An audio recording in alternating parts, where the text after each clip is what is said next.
Поздравляю всех с Идом.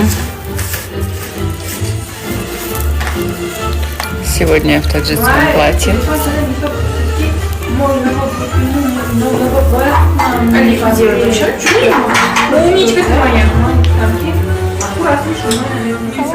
شما دوستان و مخلصان سامانه فرهناز لایف به سهمی هم بانوان و هم مردها من یک چیز را میخوام برسانم که آن مردها و آن زنهای میخوان که طریق آنلاین اینترنت بیزنس کردن را یاد بگیرند و خود الکی بیزنس خود را آغاز نمایند.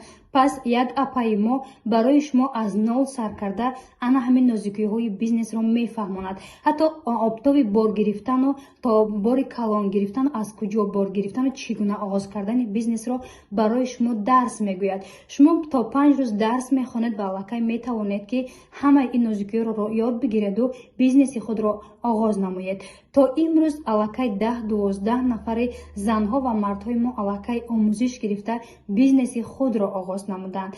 پس آن نفرانی که در تاجیکستان هستند و یا که در مسکو هستند میتوانند که با آن همین اپای ما در واتساپش نویسند، پورا درس را یاد بگیرند و میتوانند که بیزنس خود را آغاز نمایند. بسیار از نفران از ما سوال کردند که ما شبانه کار میکنیم، روزانه میخوایم درس خوانیم، یا که روزانه کار میکنیم میخوایم که شبانه درس گیریم.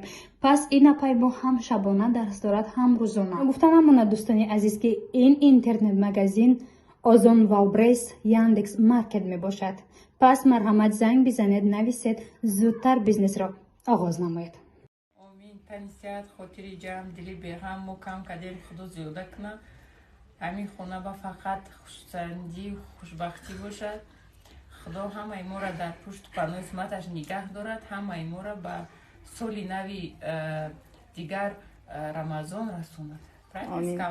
آجی بی بی خیلی خوش آمده.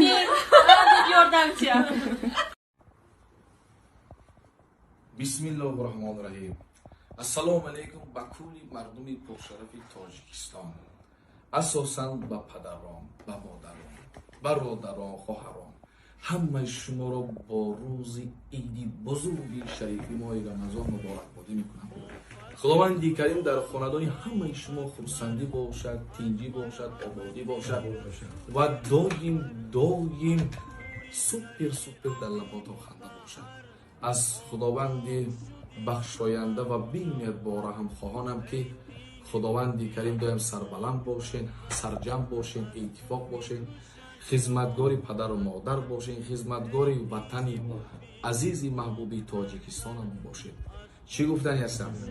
گفتنی هستم که بینید این خیلی روز خوب است که من برای مخلصانم یک تبریک تمنی که خودم رو گفتنی هستم.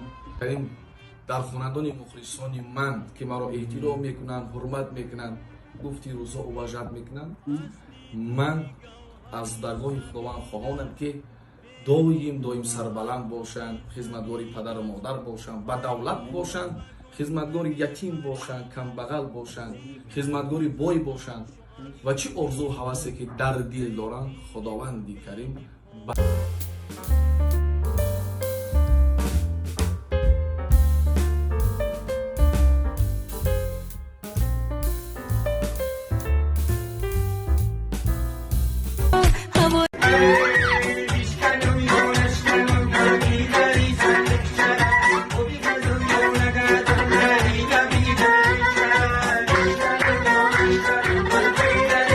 Yeah.